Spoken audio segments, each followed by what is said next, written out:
If I was to turn back time, what advice would I give to myself as a beginner singer? Now, welcome to Singing Simply, where the goal of this channel is to help you improve singing in the simplest yet most effective way possible. Now, I know there's heaps of information out there, and I know it can be quite daunting as a beginner. So, this video is really meant to help you get yourself started. Now, if this video helps you, make sure to hit that subscribe button and give this a massive thumbs up. So, recently I have been thinking as a vocalist, if I was to start off singing again, what bits of information would have really helped me improve? And so I've decided to compile this down to 3 tips for you to work on today. So number 1, having proper compression. Now this is something I've been a major victim of in the past, and I can't see why a lot of us start off as bedroom singers, and because of this we actually do sing quite quiet, and oftentimes we sing quite breathy. And there's nothing wrong with this stylistically, but for your voice to function efficiently, we do need an optimal level of compression. So what is good compression? Well, rather than me telling you, I'd like you to feel it. So first of all, I'd like you to whisper to me, I love singing. So something like this.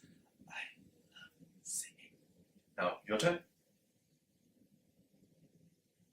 Awesome. To contrast it, I'd like you to imagine you're in the bathroom about to do a number 2, and I'd like you to squeeze and go, I love singing.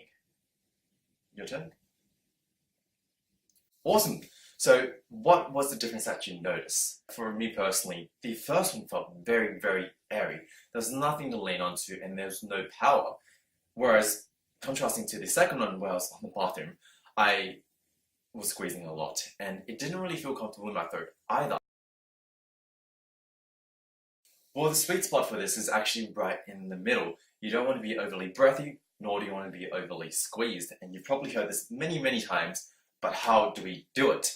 So there's a really awesome exercise that many vocal coaches have kind of shared with me, and it's called the puffy cheeks. And it really isn't that hard to do. So I'd like you to imagine, first of all, imagine yourself being a puffy fish. So I want you to puff out your cheeks like this. Awesome. Now all we need to do and add to that is make a sound. Let me demonstrate on maybe on a 5-tone scale. So I would start off by, and once I get comfortable with that note, I'm going to take it up.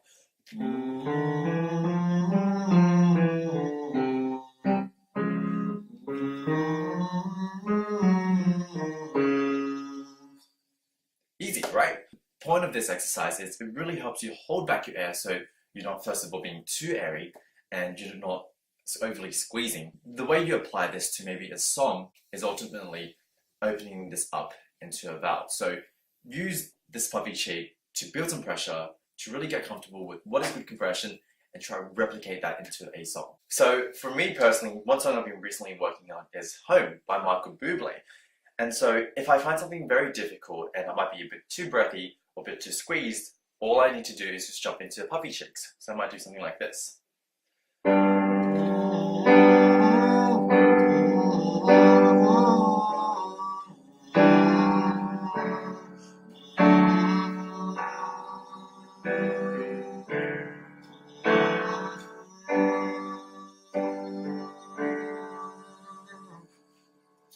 And then all I need to do is, once I get comfortable with that sensation, is adding it to lyrics. But making sure to keep that level of compression. Don't be too breathy, don't be too airy. So, here we go.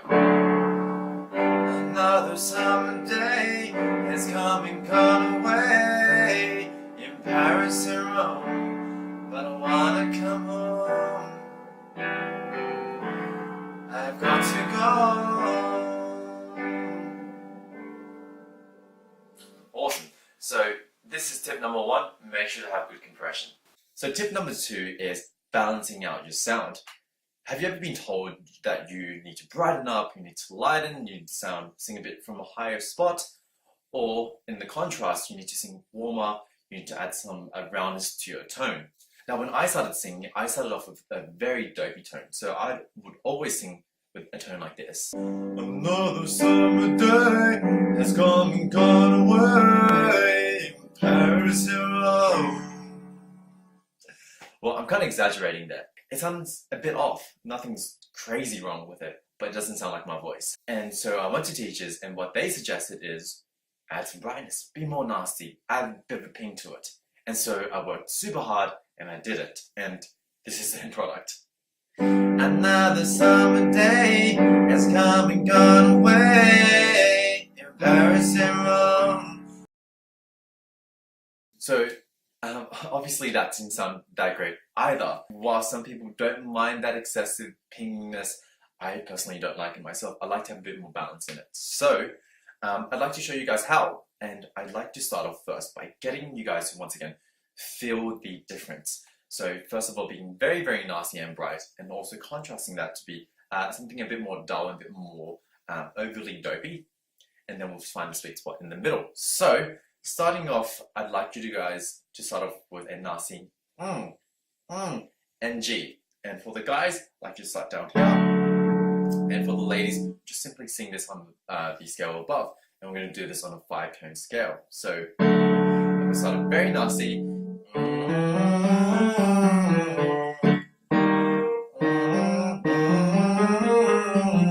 Oops.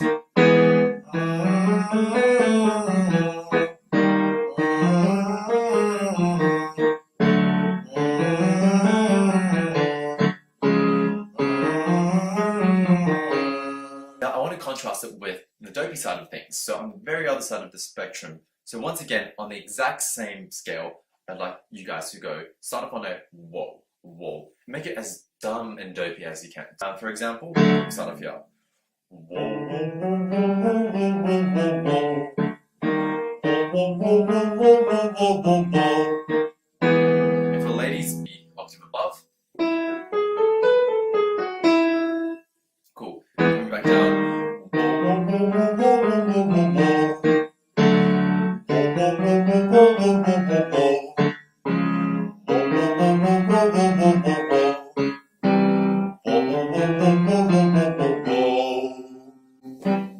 So what do you think? How did that feel? How did that feel different to the nasty sound we made before?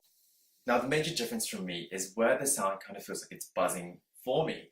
And I know this can be quite subjective, but it's usually quite a good guideline for where the sound is. When I was doing the nasty sound, I did feel the sound really quite high up here, but in comparison to the dull, dopey sound, it kind of felt like it's trapped in my throat. And whilst they're really good for training, I guess, getting rid of bad habits, the main thing we want to focus on, the end product, is a balanced sound. So having the brilliance and ping of the nasty sound with the warmth of the dopey sound. A really awesome way to train this is starting off on a nasty and gradually opening it up into a which then balances out the sound. The goal of this is once you find that sensation, memorize it. Really try to memorize it and then apply it to song. You want to use that as a starting off, as the timbre to start off with. You want to make sure you're not being overly bright or overly dopey. Jumping right into an exercise, I want you to go do the exact same exercise, but this time I want you to go open it up and then carry it onto the scale. So I'm going to demonstrate once. Once again, ladies, octave above. So here we go.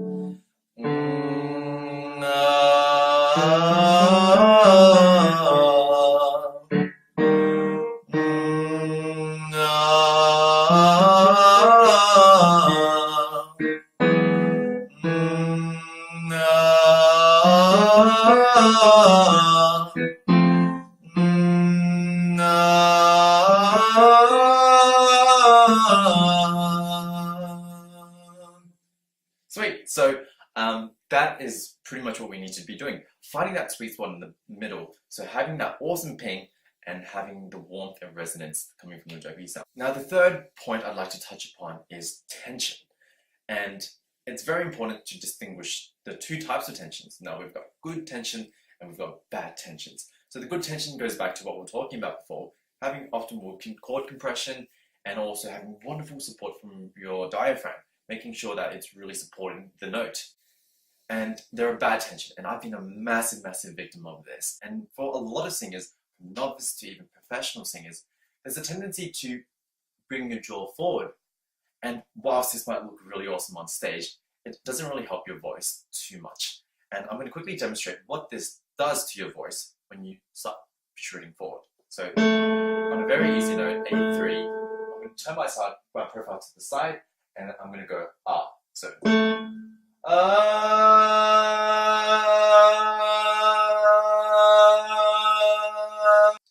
now, what did you notice? For me, what I noticed was as I protruded my neck a bit forward, the tone started to sound a bit squeezed, and it certainly felt a bit squeezed for me to begin with. It definitely doesn't give yourself the best tone that you can produce. The way I would recommend fixing this is keeping your head and your hands on your head. Whenever you're singing or singing high, what I want you to do is focus down and use your hands to reinforce that. So if I was to go up higher,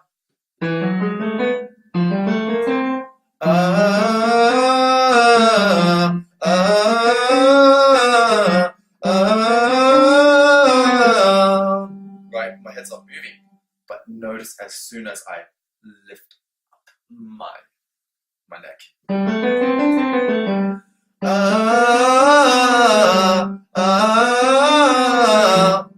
instant tension, and that's what we don't want. Reminder, keep your hands on your head and look down. So I hope this video has really helped you. I tried to keep the explanations as simple as possible. If this has helped you, make sure to hit that subscribe button and give this a thumbs up. And also make sure to leave in the comments below which parts really helped you, which tips did you find have helped you sing better. And until next time, thank you.